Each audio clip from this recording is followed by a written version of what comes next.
बढ़ के उम्र बात कर दे पढ़ाई, हमारा पकड़ जन प्यार के चढ़ाई। हट ना होने रे, बढ़ के उम्र बात कर दे पढ़ाई, हमारा पकड़ जन प्यार के चढ़ाई।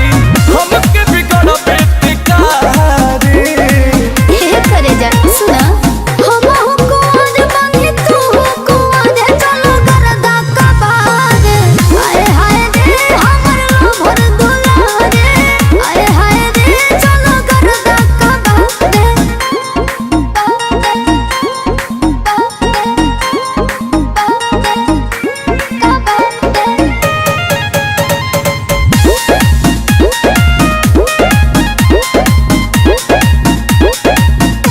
खेले के उमर बाटे कहता रुखाए के, गलती करब तो पड़ी गंगा नहाए के।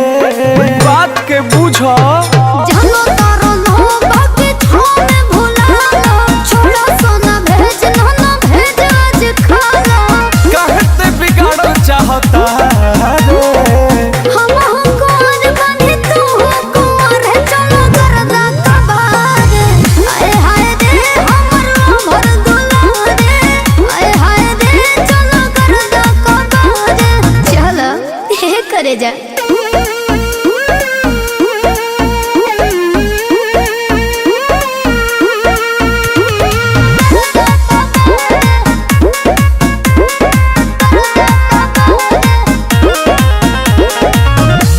फुल टॉस फेंकता रू मारे खाती छाका, विकेट गिरही बुआज ऐसन बुझाता